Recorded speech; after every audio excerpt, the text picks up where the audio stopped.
nombre es Gonzalo Ballesteros, soy internacionalista y bueno, he estado participando en asuntos internacionales tanto de Morena como en algunas cuestiones de gobierno. Es difícil que se pueda platicar de la política exterior en un debate presidencial. Incluso no solo sucede en México o América Latina, a nivel global es muy difícil tocar ese tema cuando hay candidatas y candidatos que pretenden expresar una idea concreta, pero pues la situación del mundo no da para hacerlo en un minuto, ¿no? O 2 minutos o 3 minutos. Muy complejo. Entonces, yo creo que el formato que ahora se utilizó sí resta para que se pueda dialogar sobre eso. En un debate así es muy difícil, pero sí hubo ideas muy concretas. Yo escuché de principio al final del debate presidencial, del debate, que había críticas sobre la poca exposición de las ideas y que en este caso, por ejemplo, la doctora Claudia Sheinbaum había quedado corta, ¿no? Que no expresaba muchas ideas, pero en realidad yo creo que expresó más de lo que los otros y las otras hicieron en su exposición, y creo que su principal idea fue: vamos a seguir viendo al sur, como un mensaje claramente contrapuesto a lo que se ha venido haciendo durante 30 años y además lo que ya hace hoy el presidente Andrés Manuel López Obrador, ¿no? En segundo término, me pareció también muy importante que ella resaltara esta idea de que se va a, digamos, a crear una serie de estrategias para estar en foros multilaterales en materia de cambio climático, ¿no? Eso es algo que era muy importante, porque no es que se viese o se hubiera visto rezagado en este sexenio o en esta administración del presidente López Obrador, sino más bien que la propia convicción de la doctora, por lo que ha estudiado, por ser una investigadora en la materia, pues obviamente hubiera sido no obvio que lo dijeran, ¿no? Entonces también fue muy importante. Y me pareció también interesante el resaltar su visión concreta de continuidad con el gobierno, pero muy clara, o sea, como muy eficiente en su manera de expresar de que la única manera de tratar el tema de la migración es por medio de las causas, yéndose a las raíces estructurales, y creo que en eso es donde ella tuvo un acierto muy concreto en tan poco tiempo, ¿no? O sea, precisamente, y como lo dices, platicar de política exterior en tan solo unos minutos es de verdad una de las mayores complejidades, ¿no? Pero también creo que hay un elemento, y es el más importante. Creo que la doctora Claudia se da cuenta en el momento de salir a expresar ideas de política exterior que no debe de decir mucho, porque ella ya se ve presidenciable. O sea, ella ya sabe que va a ser presidenta. Y si dice mucho, eso le va a estropear la estrategia que quiere hacer de política exterior con los Estados Unidos principalmente. Mucho se podría decir, quizá en un minuto, con ideas mucho más concretas y puntualizando esto y esto y esto y esto. Pero eso sería anunciar principalmente a aquel que es nuestro vecino, que ha sido un gran reto, nuestra estrategia y de cómo la haríamos, y quizá podría frustrar, porque no sabemos, y sigue la moneda en el aire, de que pudiese llegar Donald Trump al poder. Entonces, si ella anunciara, hubiera dicho algo más, principalmente desde la Casa Blanca, el Departamento de Estado, la Embajada de los Estados Unidos aquí en México, hubiera mandado notas de: ya se está diciendo esto, ya se está postulando sobre esta idea. Entonces yo creo que su mesura, igualable, comparada al Andrés Manuel, resaltó ahí. Y me parece que eso es de una persona, de una jefa de Estado, ¿no? Y eso es lo que me pareció muy interesante. Sí, definitivamente esta política exterior volvió a darle a México el papel de liderazgo que en ciertos periodos de la historia de México ha tenido.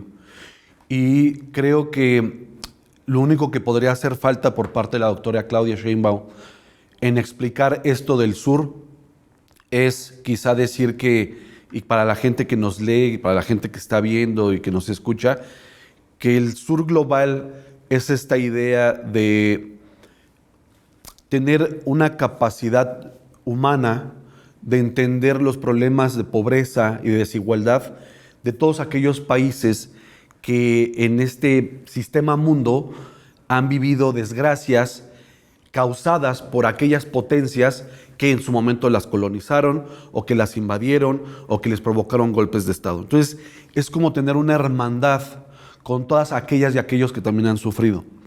Y creo que ese es también un mensaje importante que repetimos en un debate. Solo que lo que estoy diciendo pues ya nos llevó más de 3, 4 minutos, es imposible decirlo, ¿no? Pero quizás sería a veces interesante poder expresarlo de mejor manera o desarrollarlo un poco más. Y precisamente esta política exterior le ha dado a México, el presidente López Obrador, un liderazgo que incluso creo podría rebasar un poco de lo que fue en sus años más gloriosos, por ejemplo, con Lázaro Cárdenas, ¿no? Además de que es un país que está viviendo una situación sui generis en su posición, digámoslo así, geográfica, que no me gusta mucho decir como la palabra geográfica, pero quizá en el punto en el que se encuentra México en el mapa global, le da una característica que muy pocos países tienen, ¿no? Y eso a veces se discute mucho en las relaciones internacionales, en la academia, en las discusiones de temas de geopolítica, ¿no? Que México tenga 2 mares a los lados, un Caribe, etcétera, y luego con un istmo de Tehuantepec ya desarrollado con un tren. Esto es de verdad algo muy especial para México. Hay un dicho, no recuerdo bien, viene de la política argentina. Si no mal recuerdo, creo que era Perón quien decía que la más alta política es la política exterior, porque precisamente ahí juegan casi todos, o más bien todos los intereses. Precisamente la guerra, como un traslado de la propia política, pues es tan compleja en su entender que la política exterior por eso es demasiado compleja, ¿no? Son una cantidad de variables infinitas, de situaciones, y que eso mismo necesita de una personalidad con un temple para poder diseñar y discernir en un montón de ecuaciones, ¿no? Precisamente lo veíamos porque la decisión de Lázaro Cárdenas en algún punto de la historia o de su administración, perdón, en tomar ciertas decisiones teniendo en cuenta que estaba habiendo otros procesos en Europa, ¿no? Entonces eso le daba a él la capacidad para decir, hagamos esto, tomemos esta decisión, hagamos esto. Y no solo era del exterior, sino también a lo interno, ¿no? Es muy interesante. Y creo que precisamente esta capacidad histórica que tiene el presidente Andrés Manuel López Obrador y que además le encanta la historia, le ha ayudado a entender que la historia de México no se puede entender sin su vecino estadounidense. Y eso es muy importante y creo que nunca lo ha dicho como tal, pero creo que dentro de él sabe y reconoce perfectamente que hay tantas enseñanzas de política exterior que creo yo él las ha aplicado. Además de que si hacemos un poquito digamos, un rastreo, digamos, una escarbada de aquello que podría ayudarnos a entender por qué Andrés Manuel López Obrador ha tomado las decisiones que ha tomado en política exterior, creo que se debe a que se ha vinculado con una serie de intelectuales y escritores que al final entre ellos han sido diplomáticos y que creo que ha podido encontrar, digamos así, grandes experiencias, ¿no? Por ejemplo, pienso que el propio Carlos Pellicer tuvo amistades cercanas con tantos intelectuales que muchos de ellos, te digo, fueron embajadores y que creo que pudo haberle relatado a viva voz, oye, esto pasó y en este momento este embajador iba a tomar esta decisión y creo que todo eso le ha ayudado a Andrés Manuel a saber qué decisiones tomar en un mundo extremadamente complejo. Al doctor Juan Ramón de la Fuente le toca precisamente estar en Naciones Unidas cuando nos toca tener el asiento en el Consejo de Seguridad, el asiento no permanente, ¿no? Y precisamente le toca el año de hace 3 años cuando se viene, digamos, el conflicto entre Rusia y Ucrania. Entonces, creo que esto también ayudó a entender un panorama muy complejo y además yo recuerdo cuando me encontraba en el Senado con el doctor Héctor Vasconcelos, la serie de misiones que iba a tener Juan Ramón de la Fuente en Naciones Unidas, ¿no? Y las expresiones de la Cámara Alta del Senado mexicano eran muy variables, ¿no? Habían muchos temas. Había tema de drogas, había tema de armas, había un tema de pobreza, había el tema precisamente de Palestina, pequeños conflictos armados en algunas regiones, etc. Entonces, claramente, para el doctor Juan Ramón de la Fuente fue una experiencia tremenda, y creo que esas enseñanzas las tiene muy bien y las está pasando muy bien a la doctora Claudia Sheinbaum, y yo creo que pues ella va a estar muy bien asesorada. Creo que hay también un círculo de intelectuales que la asesoran muy bien en este tema, a pesar de que a muchos embajadores han fallecido que han apoyado este movimiento, pero creo que todavía hay una, digamos, una segunda generación que muy bien le puede estar asesorando en estos temas. Y yo creo que va a ser un trabajo espectacular también en política exterior. Solo tener en cuenta que se vienen, pues, de nuevo, grandes retos, y ahí se necesitaría también de ella, y se ve precisamente, creo que lo que mostró en el debate fue esa mesura, ¿no?, que se necesita para la política exterior. Y creo que lo principal atrás de la mesura es tener este amor por proteger la soberanía. Si uno tiene el amor por la protección a la soberanía, creo que ahí es cuando uno saca muy bien el escudo y la espada en la política exterior. Yo creo que el Servicio Exterior mexicano, a pesar de que en algún punto se ha hecho como una mínima crítica, a veces de pecar de conservadurismo, o quizá haber sido un Servicio Exterior mexicano que respondiera a las cúpulas económicas del país, creo que hoy generalmente más del 90% del Servicio Exterior mexicano está muy consciente de su tarea en el exterior y los trabajos que van a ser encomendados todos y guiados por la doctora Claudia Sheinbaum. Entonces, y eso es muy importante y interesante, siempre saber que la política exterior es conducida por la propia Cancillería, pero quien la dicta, quien dice cómo hay que hacer la política exterior, es el Ejecutivo. En el debate me pareció un poco exagerado, y no sé qué cálculos políticos tenía uno de los contrincantes, Maínez, quien había dicho que le interesaba una política que había hecho Marcelo Ebrard, pero creo que estaba muy equivocado, y me sorprende porque él, como internacionalista, dio a entender que había sido Marcelo el que tenía la propuesta de las armas, cuando es realmente el Ejecutivo.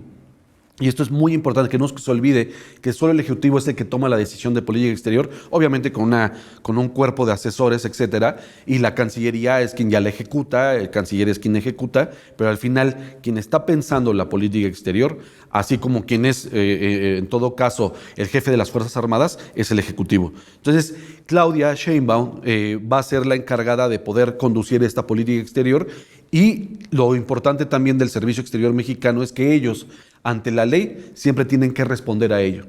O sea, no pueden hacer otra cosa, no pueden ellos sabotear, no pueden minar el terreno para nada. Ellos tienen que cumplir el mandato que les da el Ejecutivo en materia de política exterior. Yo vi que lo principal que dijo la doctora es que quería mandarles un saludo, también reconoció este esfuerzo de las remesas.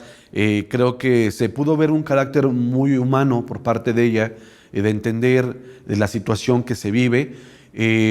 Creo que el reto para la doctora en el próximo sexenio será, por un lado, poder canalizar todas aquellas demandas que tienen nuestros connacionales, que son muchísimas demandas, y pues, ¿cómo no? O sea, nunca había existido en la historia de una nación tener una diáspora tan grande, ¿no?, en otra nación. Y creo que esa diáspora, con tantas ideas, tantas cuestiones que quieren solucionar, tantas pasiones, hay que saberlas canalizar, ¿no? Por ejemplo, yo he escuchado a mucha gente en los Estados Unidos que quiere precisamente que su dinero se fuese a canalizar a empresas o proyectos de infraestructura. Entonces, el gobierno tiene que moldearse y configurar una serie de políticas públicas para que también se pueda hacer esa demanda, ¿no? Sabiendo que hoy es, pues, una de las principales y la principal entrada de recursos económicos a las arcas del país, ¿no? Entonces, yo creo que en ese sentido la doctora pues tiene que canalizar estas pasiones, estas ideas, ¿no? Creo que lo segundo, y también muy importante, es repensar un poco qué queremos hacer con nuestros consulados en los Estados Unidos. Porque la propuesta del presidente Andrés Manuel López Obrador en 2018 fue que fueran una especie de departamentos jurídicos para la defensa del migrante.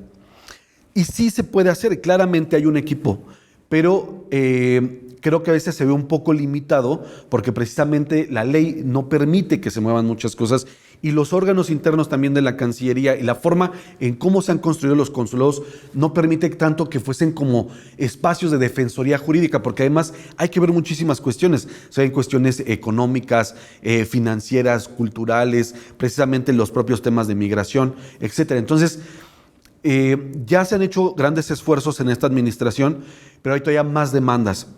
Incluso tenemos hasta 2 nuevos consulados. Teníamos 51, hoy tenemos 53 representaciones. Y todavía faltan, ¿no? Algunos cambian, etcétera.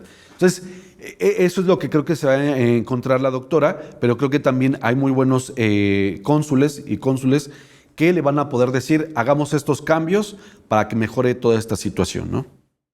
Esa es de verdad una de las grandes preguntas que en las relaciones internacionales nos hacemos. Incluso yo creo que los laboratorios de geopolítica es lo que más se hace, tratar de tener la capacidad de tener una esfera para adivinar.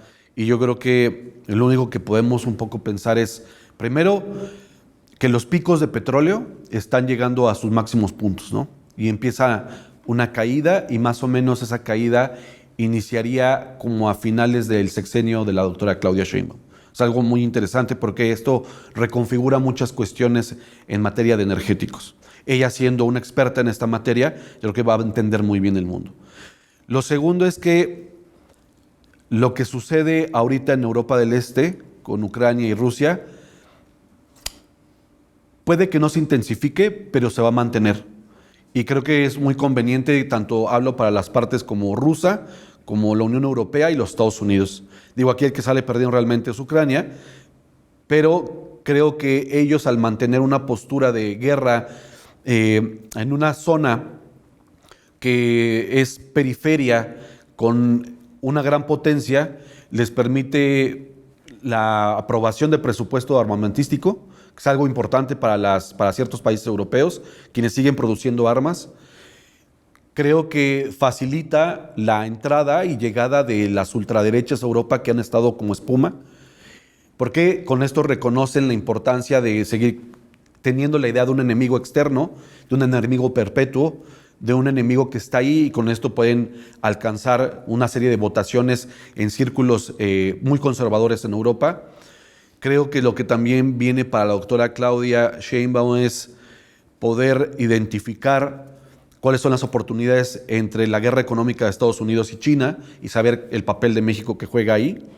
Y creo que definitivamente lo que se viene, y es creo que algo muy lamentable, es que el cambio climático podría estar afectando muchas zonas y también provocar desplazamientos de seres humanos en regiones, por ejemplo, como Centroamérica, y quizá que los propios proyectos de infraestructura que se estén planteando desde esta administración para estos 6 años, o sea, de este pensar de la administración que quiere la doctora para estos 6 años, no sean lo suficientes porque no va a haber la capacidad de combatir contra, ¿qué te gusta?, inundaciones, calores, ¿no?, el alza de la temperatura, etcétera, hambrunas, enfermedades. Entonces, el reto se va a venir demasiado complejo. Yo creo que aquí lo que sí tendríamos que tener muy en cuenta es repensar mucho el Caribe. ¿Qué queremos y qué debería de ser el Caribe tan olvidado y Centroamérica tan olvidada, ¿no? O sea, ya es momento de abrir los ojos como nación, como pueblo, y lo estamos viendo. O sea, estamos viendo en las calles a compañeros de Haití, a compañeros cubanos, a una cantidad de inmigrantes que están encontrando en México un refugio. Entonces, creo que es momento de que pensemos el papel que se merece, que debe de jugar México en Centroamérica, y ya no verlo como una zona más, como los vecinos que están ahí.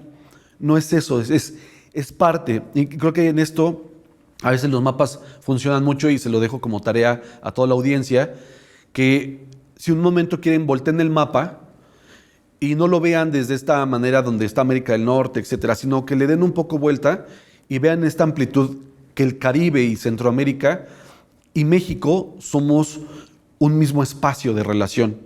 Y creo que desde ahí podríamos configurar una nueva forma de pensar el Caribe, y eso puede repercutir mucho en la política exterior. Hola, mi nombre es Gonzalo Ballesteros, soy internacionalista, y las invito y los invito a que sigan la transmisión de la 4TV.